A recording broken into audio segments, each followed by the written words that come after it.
Eddie's here now. Good afternoon, Gary. How are you today? Well, I can't go into the grocery store now without being asked if I still love you. And of course I do. Oh, man. This has gotten out of hand.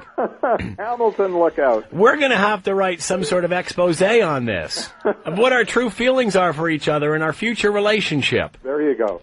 That's funny. I laughed when I got that note from you. I think one time, a long time ago, Gary said somehow, I said something and he said that he loved me, and of course we captured that line and then just kept playing it over and over again until, of course, now it's obviously made Gary's life a living hell.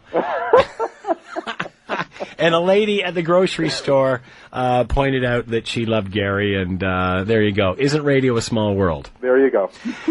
What are your thoughts when you see this? Lots of people, I guess, not necessarily pointing fingers, but wondering how youth like this fall through the cracks and whose responsibility it is. What's your feeling today? I think you and I, didn't we chat about this a couple of weeks ago?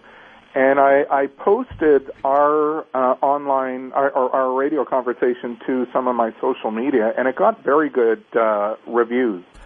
And in there, I was talking about how, with the youth that were involved in this and looking at the neighborhood, it's a red code red neighborhood as determined by the Hamilton Spectator. These are the neighborhoods where we need to pump in more services because they are at youth at risk. And that this is, in part, a failure of the community to respond. Poverty really is the enemy here, not the people. I don't like tarnishing people with that brush. We got to tarnish poverty, Scott. That being said, some have said, this knows no social boundaries, that it happens in all walks of life. Statistically, okay, it happens in all walks of life, but statistically it happens more in high poverty, low education, low socioeconomic status, as we call it, areas. And so if we as a society want to respond, we really do need to pump those services in. One of these kids was engaged in a youth at risk program. Maybe it was too little, too late, or not enough. But if we want to avert these kind of tragedies, we, the community, the adults, the grown-ups, we have to be better at engaging these kids than the gangs are. I'm going to ask you some of the questions. We were just talking with David Stam from the John Howard Society, a youth services worker there, manager of youth services. What can we take away from this? Does this affect the hood in a way that draws out more compassion, or does it harden it? I think that's a sword that cuts both ways. It will cause a lot of people to run from there. So, would you relocate to that neighborhood given the reputation? Mm-hmm. Likely not. So poverty breeds poverty, if you will. It'll be, the resale value for those houses won't be as good as in other communities throughout our greater Hamilton area. So I've lost sight of the question. I'm so flustered by that. Does this harden the hood, or do we learn from this? Right. So again, a little bit of both. I'm hoping that we learn from this. We're in a mayoralty, I'm stuttering, race. We're trying to find a mayor for Hamilton coming up shortly, and new civic leaders. So I hope that when we're choosing our candidates, we're looking at candidates who can invest in our youth in Hamilton. We've heard this line that, the youth is our future. So if we really believe in that, we have to invest in that. And we do want programs out there for at-risk youth. So this is an important time to vote. This shouldn't harden us. This should make us compassionate and realize this is a call to action. Are we addressing the problem the right way? There's some that would say, these segments of society will always be there. You can't keep throwing money at things and pretend it's going to go away. From that perspective, I agree. Welcome to life. There will always be some degree of poverty, and so can we eradicate it? I think that's a nice goal. I think it's unrealistic personally. Can we dial it back? Can we provide greater opportunity than what we are today? Absolutely. How do we want to identify ourselves as a society? I want to identify our society as a kind and gentle place, and I want services in place to support that. You talked about this being a part of a Code Red neighborhood, and the stats are there. How do those individuals break that cycle? How do those individuals move beyond that? Right. Rather than finger pointing at them, we have to give them a leg up. We have to put in a lot of education kinds of services, social support, fair wages for fair working wage, job training. These are the kinds of things that we have to bring to these communities. Some of the folks there may have problems with addictions. We have to bring in addiction services. There may be domestic violence.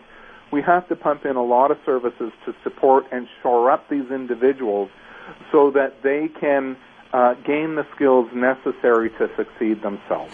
We hear so much about mentorships and just hanging with the right people. How do we get that in place? How do we, and at the end of the day, when your mentor leaves you, you're still in a sense on your own. How do you build that bond? How do you show people through mentorships? We're blessed in Hamilton. We got the East Hamilton Boys and Girls Club.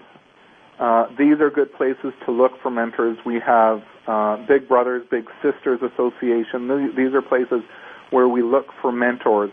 And so, in these circumstances, a mentor is someone who can form a relationship with a youth who may be at risk of going in the wrong direction, and through the relationship, offer a bit of caring, support, guidance, nurturing, valuing that youth simply by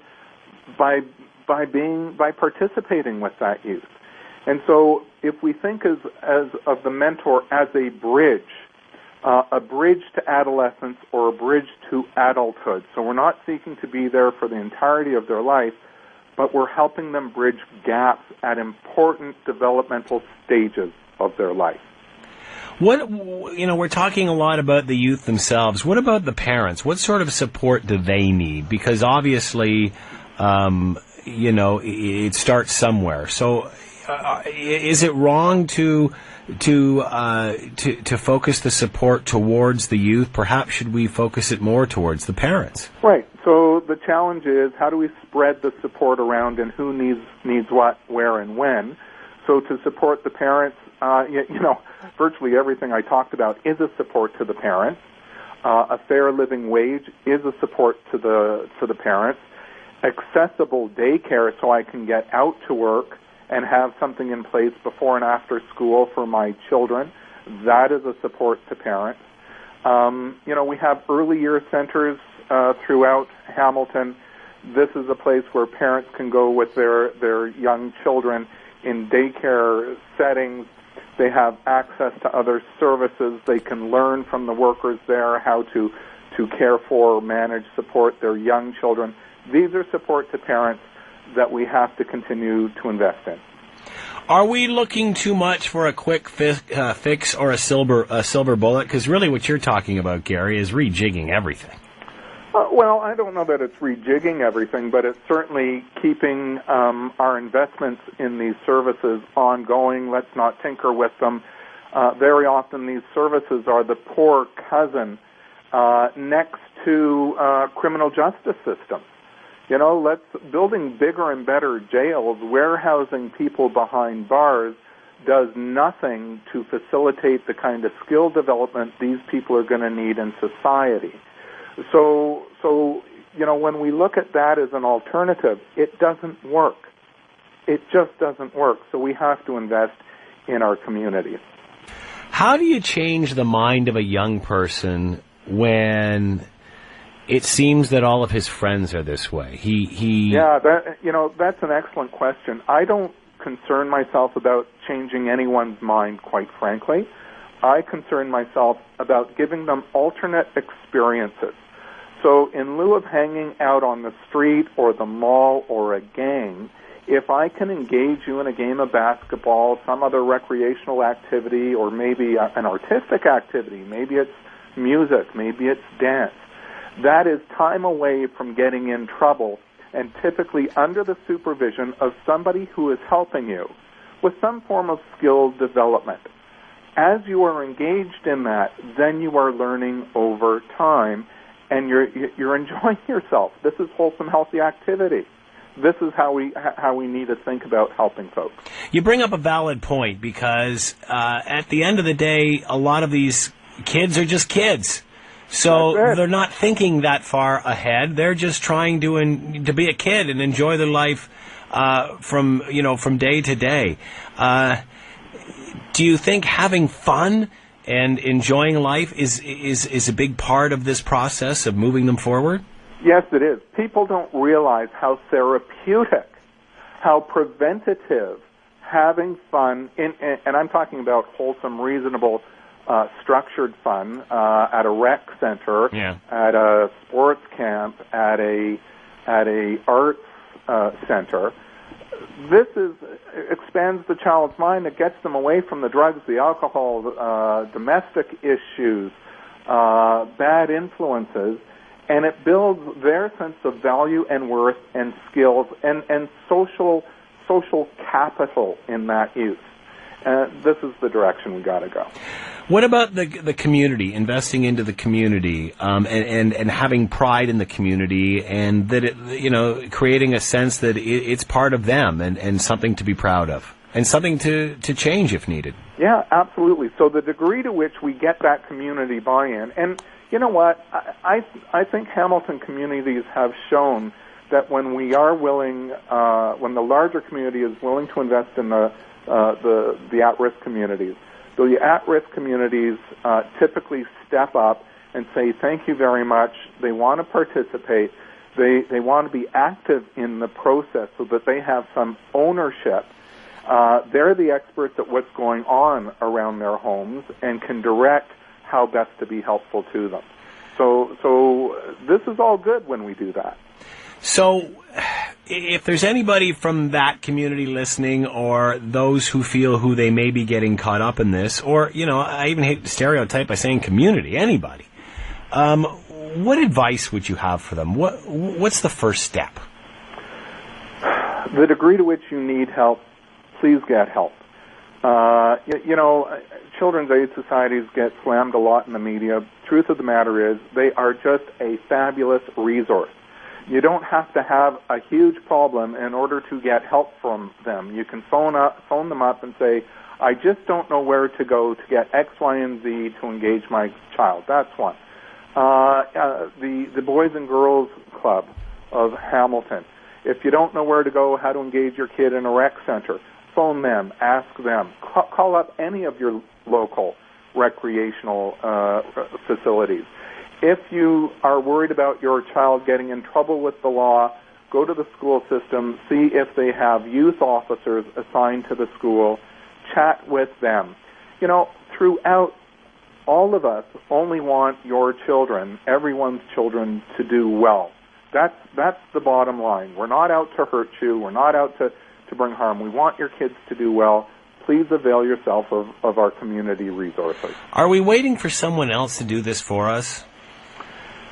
Reaching out for help is a scary process, Scott. It's not that we're waiting for somebody else to do it for us. I do so much public speaking throughout Hamilton, across Canada and the U.S., but it's always hard to get parents out. And the reason is the degree to which they come out, it's as if they have to publicly say, we're having a problem with our son or daughter. Yeah. There is a sense of shame and embarrassment. There is a stigma attached to that. And, when these parents reach out, we cannot shame or embarrass. We must applaud them. Absolutely applaud them. Be their cheerleaders, because these are folks who are suffering that sense of shame, embarrassment, that stigma. They want to do better by their kids. So that's how we have to support them. Gary Dierenfeld has been with us, social worker, yoursocialworker.com to find out more, and of course read his parenting column in your Hamilton Spectator. Gary, thank you for the time and insight as always. Still love you, man. Back at you, dude. Take care. And the